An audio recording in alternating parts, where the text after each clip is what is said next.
Hello and welcome to Reinventing Nerds. Today we've got special guest Steve Hoffman, CEO of Founders Space, one of the world's leading startup accelerators. But if you're a gamer, you may know Steve as Captain Hoff. Steve is also a venture investor, serial entrepreneur, and author of several award-winning books, including Surviving a Startup, published by HarperCollins. Steve has also worked in the television and gaming industries and has some great stories to share. So let's all welcome Steve. Hi, Steve. Great to be here. Yeah, I'm glad that you're on the show and on your, I guess, your nationwide venture right now of working and playing at the same time. And you could make time for us. So thank you. I am happy to be here. Yes, I am traveling across the country. I am in Omaha, Nebraska right now.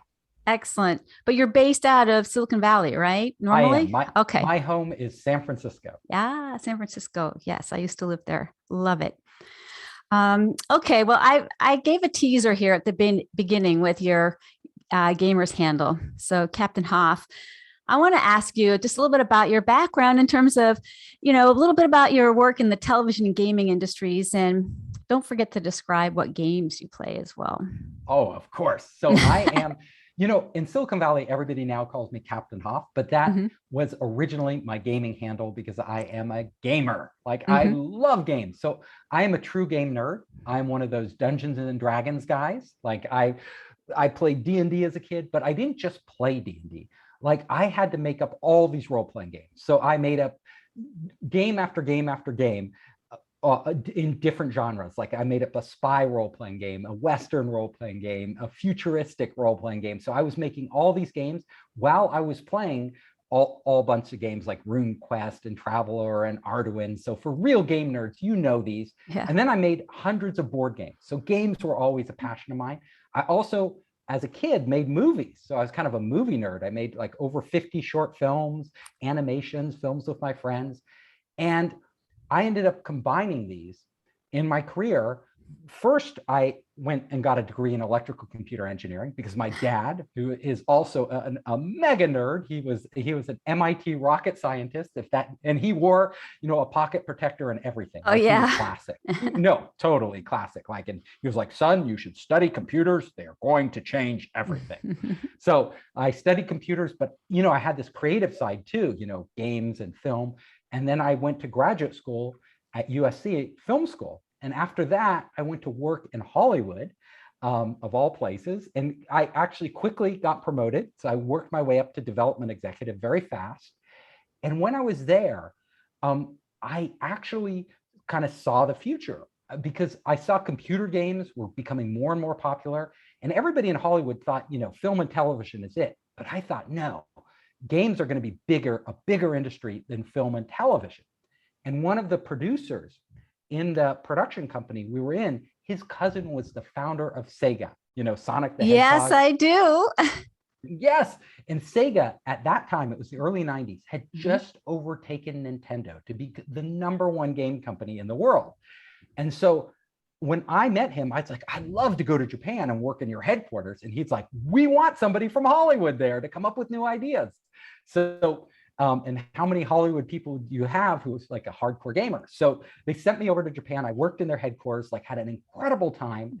And then I got the itch to be an entrepreneur. I was like, I should be making the games I want to make, not that, I shouldn't be working for this big Japanese company. I should go back to my home, which is San Francisco Bay Area, and I should start my own company. And that sent me on the path of entrepreneurship. And I literally made the first game myself, coded it all, got artists and sound designers to work, funded it all myself.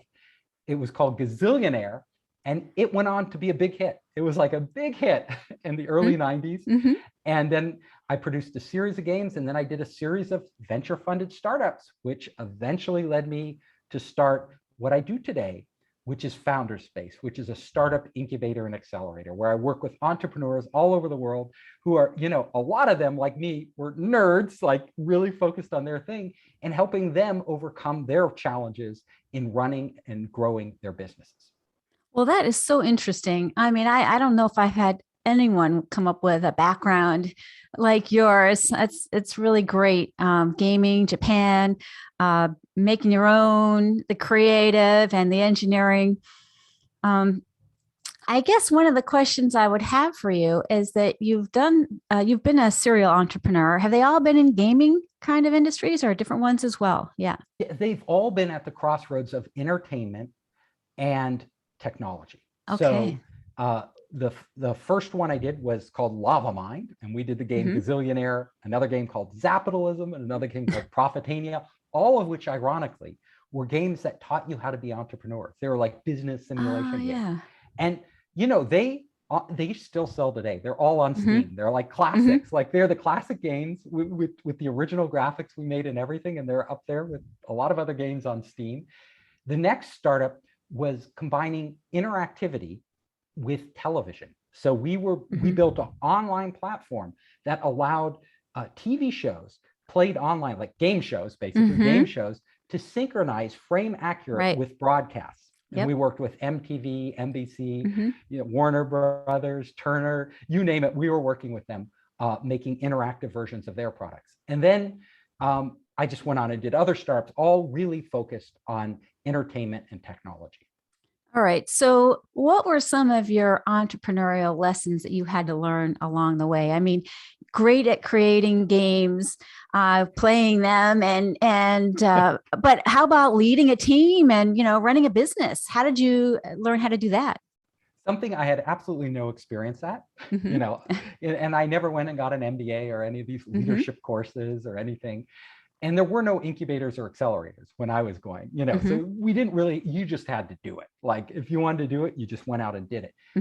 And you learned the hard way. And I wish I had more training because honestly, I was not the best equipped at all these skill sets. Like I was very proficient at coding, very proficient at being creative in my own way, designing games. I had a really good gut feeling for that. Managing a team, I was an introvert. Like now I seem like an extrovert. Honestly, but this is all artificial. Wow. Really. No, it's all training. Like I couldn't public speak because not only was I an introvert, but I was extremely, extremely shy. So, and when I say extremely, I mean, on the shyness spectrum, I was way over here, like off the charts of shy. I couldn't look people in the eye. I didn't know how to communicate well. Getting on stage was, just the most torturous thing I could imagine. But when I did Lava Mind, my game startup, I just stayed, I coded the whole thing out of my house, right?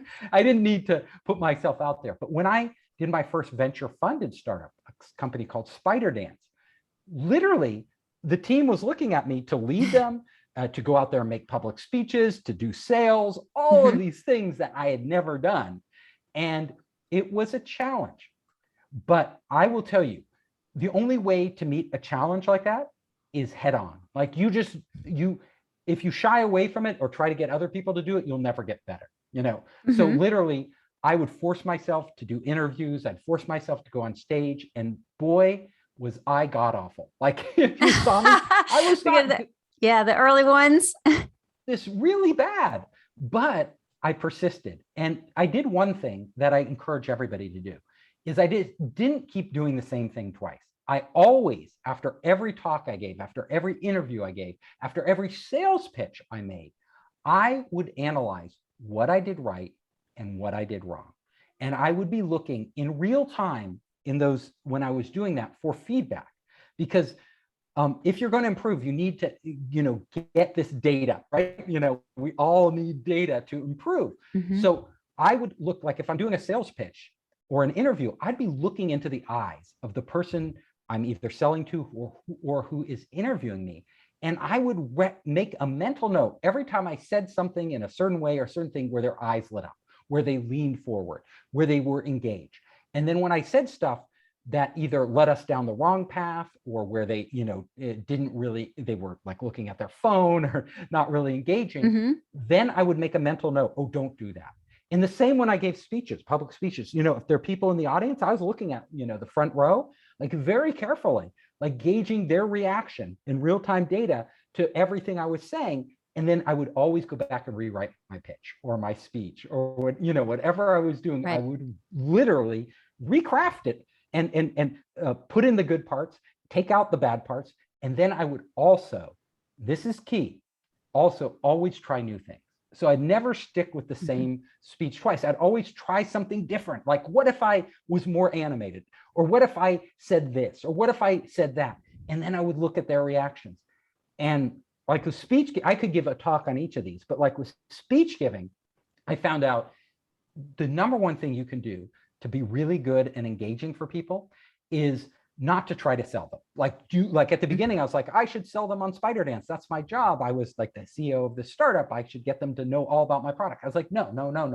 Don't sell them on what you're doing. What you want to do is figure out what they want. Why are they here? Why are they at this talk? Why are they listening to you? What can you give them to walk away with? Like whenever I give them stuff that were valuable to them, that's when they would light up. That's when I could see they were engaged. When I was selling, like if I was going into a sales thing, which I was a really bad salesperson at first, had no idea how to close a deal, I would literally, the person would be there, and instead of trying to sell them something, I decided I'm going to become helpful. I'm going to try to figure out what they really need. And if there's a good match with what we have, I can spin it in the right way and put it, in their plate in just the right way. But I can only do that once I really understand them. So in sales, I wasn't making small talk. Like I'm not a good small talker. Like that's not, and I honestly think the people who tell you to make small talk, that's not the way to make sales. What you do is when you go in, you're really interested in the problems they're having.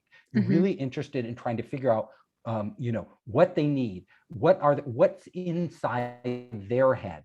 And then you can start to understand. And if you can provide a solution to that, that means it's a good fit. If not, something went wrong early in the process, you have the wrong leads, right? So you have to go back and evaluate that part of your chain, right? Like I'm not meeting the right people. They don't want what I have. They want this. Either I need to retool my business to meet their needs, or I'm targeting the wrong customers. So those are a few things. I could go on and on, but those are a few things that I learned early on. And you asked about management. So I should talk about this, right? Managing people. Like I thought as a boss, you were supposed to tell them what to do. And, if they weren't, you were supposed to make sure they did it. You'd be really anal, like, aren't you doing it the way I told you to do it? Totally the wrong way. You do not motivate people by standing over their shoulders, by nitpicking them, by, trying to get them to work longer hours. You motivate people by actually giving them a challenge and then asking them, not telling them, if they can solve it. Like, we want to reach there. Do you think you can, what do you think you can do to get us there? You have them come forward to you with their ideas on how they should move the company in the direction you want it to go. You don't tell them you should do this, you should do that. No, don't do that. Don't waste your time there. You should get them on board by literally asking them, like, what should you be doing? How could we be more efficient? What shouldn't our team be doing? And then they start to think they have ownership. And literally, if you hire the right people, which is 70%, like first 70% is hiring the right people, 30% is management. If you have the right people, then managing becomes super easy if you just let them do their job. Let them do their job, let them own it. Like it's super easy. But you first need to get those right people, and then you need to let go, and let them do what they do best while keeping everybody focused on the big goals.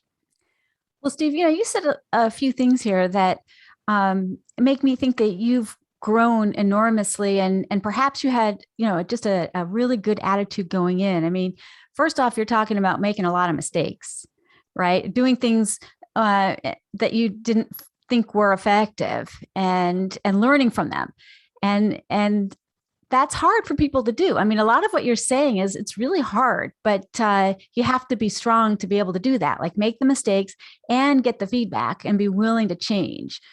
And that's also hard. That's hard on the ego. And then you have to absolutely. I mean, you have to admit when you are going out there that you're not good. Like if you keep telling yourself you're good and you're not, it's going to be very hard for you to improve because you think you're doing everything right. Like I should be the best. you should never say you should, you should be the best right now. You should be the best, and you could always be better. That's what you say. Instead of saying I should be the best, how can I be better? What am I doing not as well as I could have? And I will tell you, there's always something out there you could be better at. Yeah, that's a very positive way of looking at it rather than beating yourself up over, stumbling, actually seeing that as really good feedback to improve. Yeah, I mean, the other thing you said was really noticing your audience and their needs and focusing on others, and both in terms of selling, but also in terms of managing. So it's not necessarily you're directing it all. It's like you're actually listening and looking for others' needs and responding to them. That can be hard too, to let go and think that your way is the right way. Yeah. So great managers, as you said, great managers do one thing really well, and that's they understand what their employees need and they get it for them. Like, so that if you aren't listening really carefully to your employees, meaning you're engaging them on, your direct reports daily, you're engaging, and your indirect reports, weekly or monthly, depending on how big your organization is. But if you need to spend time trying to figure out what they're struggling with, that is the key to great management. It's not telling them what to do. It's not like all these strategy manuals and all this stuff. Like, everybody knows what the company's goals are, right? You make those clear, and then you figure out where they're struggling, what do they need, and you try to anticipate that and get them, and they'll love you. Like literally, if you're making their job easier, not harder, and you're there as a resource for them, your employees are going to love you. Yeah, it sounds a bit like servant leadership, sort of, helping them to get what they need, which helps you as the leader, right? It's a win-win. Because look, they're, maybe there's a problem. They're not getting communication with another part of your organization, right? They're not getting what they need in the right way. So then you can go in there like, why aren't you guys communicating? Let's figure this out together. What do you need? How can we improve this process? As a manager, a lot of times they're not empowered to do it, or they don't feel empowered to solve certain problems, which only you as a manager can actually step in and do. Those are the things where you should be focusing your time, not focusing your time on problems that they could solve. Those you should let them solve. Well, I want to ask you a question. You've talked a lot about how you have learned how to do this. What are some of the challenges that you see others running into, the entrepreneurs, for example, in your incubator? Oh, so entrepreneurs in our incubator have a lot of the same problems I did. So and then they have other problems that specifically with very technical entrepreneurs. They tend to be so wrapped up in the technical details of what they're doing that they don't understand what is really happening around them. They are blind to this. Okay. Yeah. Now let me explain this. So I will often meet entrepreneurs who are brilliant, and it doesn't, being brilliant doesn't mean you're going to be effective. Like, it doesn't mean you're going to be a great entrepreneur. And you might be very brilliant in this field, but actually getting your company to where it needs to go is an entirely different thing. So first of all, they have to admit, hopefully, that they don't know everything. If they think they know everything, they're hard to teach. And some people are unteachable. Like, you cannot teach them, right? You can try, but they're just not going to hear you. But assuming somebody's teachable, like that they really want to improve themselves, a big mistake I see in entrepreneurs is that they believe the technology is the solution. And I will tell you, technology can be the best technology in the world. You could have perfected it. It could be just like, you could have patents galore. It could be brilliant. Yet, it's not the technology that makes a business. It's providing a solution to the customer for the customer's problems. So if the customer looks at your technology and you're trying to convince, a lot of them try to convince themselves and the customer that this technology is what they need. That's not how business works, right? You need to go back and say, it doesn't matter how long. I might have spent 7 years building this, right? But if it's not solving a problem for somebody, it's not going to make any money. It doesn't matter that I invested 7 years. At that point, you need to rethink your business. And a lot of times it's not 7 years, it's 7 months. But they come to me in the entrepreneurship program, they put a lot of time in, a lot of sweat equity, even their own money, and they don't want to admit it's not working. Like, so I have to get them to wake up. Like, sometimes just me telling them won't get them to realize it. I have to get them to discover it for themselves. So my challenge as one of their mentors is to say, why isn't it working? Have you talked to your customer? What is your customer saying? Really getting them to engage deeply with whomever they think they're serving and find out if they're actually doing that. And then get them to discover for themselves, yeah, there's a real disconnect here. Like, we have this amazing technology in search of a solution. We never, it's not going to work. We're going to have to either retool this based on the customer's needs, or if we can't, we're just going to have to abandon it. Like, no matter how much time we put into it, we had started with the wrong thing. So a lot of the best businesses are not built by people who build the, it's not the technology that makes the business. It's the people who figure out how to use that technology to solve problems. And those are that's the difference between innovators and inventors. Like, a lot of our entrepreneurs are great inventors, but they're not really great innovators, which means I'm going to take technology, whether I made it myself or somebody else made it, or it's open source, whatever it is, and then I'm going to figure out how to meet those customer needs. That is one thing. Yeah, I just I see that in terms of a lot of the great innovators of our time, who actually provided solutions as opposed to the tech, right? And you can see, yeah, absolutely. I mean, you look at the early iPhone, there were, that's exactly what I was thinking of. Like, it's all, it's all, the tech was all out there, right? Even, even the interface in a crude form was the Palm Pilot. Like, but Steve Jobs just brought it together and made it so that the consumer would fall in love with it. So easy that, he understood that simplicity was everything, right? You just had to make a product that people, that delighted people. But all those pieces were already there. All that technology was already there. He didn't, invent any of that. Interesting. Well, let me ask a little bit about your book. It's called Surviving a Startup: Practical Strategies for Starting a Business, Overcoming Obstacles, and Coming Out on Top. And, you talk about a little bit how tough it can be when the battle turns against the entrepreneur. And I'm wondering what you mean by that. And what's your advice, as maybe the entrepreneur feels like it's against them?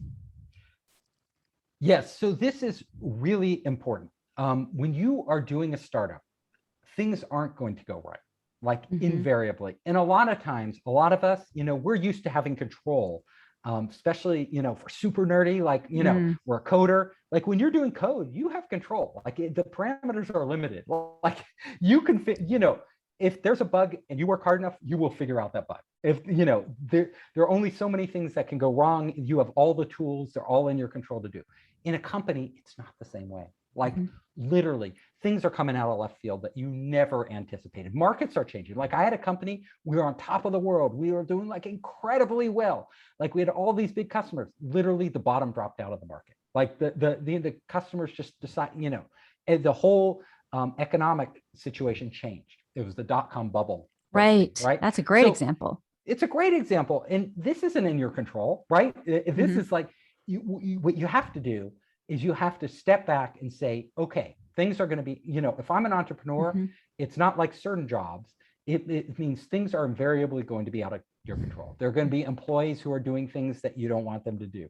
There are going to be problems with the company. There are going to be problems with customers that crop up. All, endless, it's an endless thing of things out of your control. And what you have to do is you have to be able to control yourself, because that's the only thing you can control. You can't control all these other variables, but you can control how you react to them. So instead of getting upset, instead of shouting at people, instead of beating yourself up, instead of stressing yourself out, which a lot of us do, you can say, I don't have to do any of those. Like, just because just because our biggest customer walked away from us and joined our competitor, I don't have to freak out about that. Like, I don't have to go and blame, try to find somebody to blame for that. I don't have to think that our business the world is caving in because of that. What I need to do is actually figure out why they left and make sure that it doesn't happen again. And we can learn they left for a reason. Like, there was a reason they left. We need to figure that out. And I need to get my team on board, everybody on board, to do that. Excellent. And is that in your book? It explains a little bit about that? Yeah. So I go into leadership a lot in my book. I go into every aspect, fundraising. Right. And I even go into why you shouldn't be an entrepreneur and who shouldn't be and who should be. But literally, the book is jam-packed. It's not like one of these one idea books. It's it's everything I've learned over decades of doing it myself and working with other people. Yeah, I know. I've seen the content. It's definitely rich and covers a lot of bases. And it sounds like it's great. I mean, you don't necessarily have to go the cover to cover. You can go to the area that you're dealing with right now as your issue. Yeah. I break great it down resource. into each, everything from like guerrilla marketing to, customer relations, every little aspect. Yeah. Well, I want to ask you just sort of in general here. What is it that tech founders, especially technical folks, you've talked a little bit about the nerds and all that. What should they have sort of on their radar to know when they need to get help? I mean, maybe join a founder space or get a mentor or reach out to get others rather than thinking they can do it on their own. The first thing I would tell them is everybody needs help. Oh, everybody. Great. So you don't even need to know when you need help. You need help. and I'm not saying join a startup accelerator. There's all different types of help you need. But you are not perfect. You've got to admit that. And nobody is. And there's things you don't know. Like, some people think they know everything in the world. It's never true. There's always things you don't, and there's always people who are better at things than you're better at. So the first thing you need to do is humble yourself and say, how can I bring on people that are so much better than me in all these areas? Because that's how I'm going to build a great business. You never build a billion-dollar business with one person. Like, no matter how brilliant that person is, it never happens. It's impossible. So your number one job, is to actually go into the world and be bringing feed the beast, I call it, be bringing resources in so that your company can grow bigger and bigger and more ferocious, as a competitor out there in the marketplace. The core thing, the core nutrient your company devours is talent. Like, you need to get talent out there. Like, if there's one thing you do and you could forget everything else, is just bring in the best people possible. Like, Google knew this. Like, that was their whole mission. They were just like, we're going to get the smartest people ever, and they're going to tell us what to do. And look at Google. They spun off all these different businesses by doing that. Really great businesses do that. But you're talking about advice, like for yourself too. Have advisors. Literally, have a board of advisors for your company. If you're the type of person who likes life coaches and things like that, or mentors, you can get those. But you really need people who see the world from a different perspective. Because all of us have blinders on. We all have bias. We're all locked into a certain way of thinking, yet we can't see that. Like, no matter, and it doesn't matter how brilliant you are. Like, you've met brilliant people. I mean, all of us have met brilliant people in the past where they're super brilliant and then they have blind spots. Yeah. But they don't even know they have blind spots because none of us know, or it wouldn't be a blind spot. Like, right. We would know it, and we would have figured out. But by nature, by its very nature, we can't see it. That is how people are programmed. Like, if you look at us like machines, we aren't, we don't have infinite capacity and infinite knowledge. We're always limited in what we know, yet we have to make decisions. So we act like we know for sure, but we never know for sure. But one way you can make better decisions is by being open, questioning those decisions, getting those people around you, whether they're your employees, whether they're a board of advisors, a board of directors, a coach, going to them and saying, honestly, what do you think about making this decision? And listening, like, with an open mind. You may actually know what you want to do, but they may have information, insight, or experience in their past that actually can inform you, so you make an actually better decision. You actually change what you're doing in a better way. And so I call it learning, right? If you are if you make learning your number one priority, learning about yourself, who you are, learning about the world, learning about what your customers want, learning about your employees and what they need, and getting advisors to actually be a tool for you, a conduit for learning more about your company, because they are objective. They are outside your company and can look in without the passions, emotions, investment. Like, you've made emotional investment in building these products and having a certain point of view. You've defended ideas, that you become attached to. They can look and they can actually see things you can't, because they are detached from that. It's really, really valuable. Excellent. Yeah, you have a great way of saying it, that you can make a decision, but if you listen to others, you can make a better decision. So yeah, very, very nicely put. Well, let's just wrap up here and hear just a little bit about what you do at Founder Space and how people can get in touch with you. Oh, so Founder Space has a ton of resources. So for Mm-hmm. anybody out there who wants to be an entrepreneur or just wants to learn more, improve themselves, we have tons of videos. We have some free, like I'll give you a free video for your listeners. It's not on the main website, but if you want to know the 10 commandments of raising venture capital, just go to founderspace.com/TEN 10. You can get there. Also, there's just a lot of publicly available information.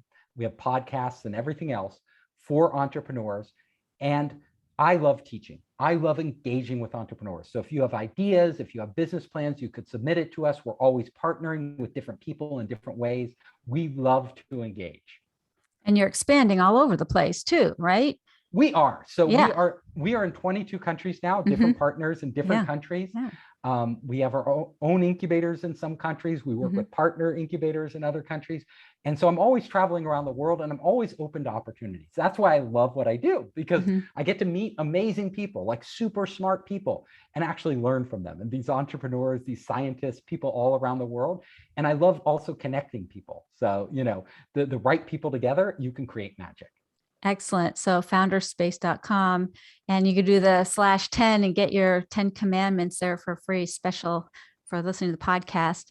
Well, thank you, Steve, for being a guest. It's been a pleasure talking to you. It's been wonderful being here. Thank you for having me. Thanks. And thanks to our listeners and viewers.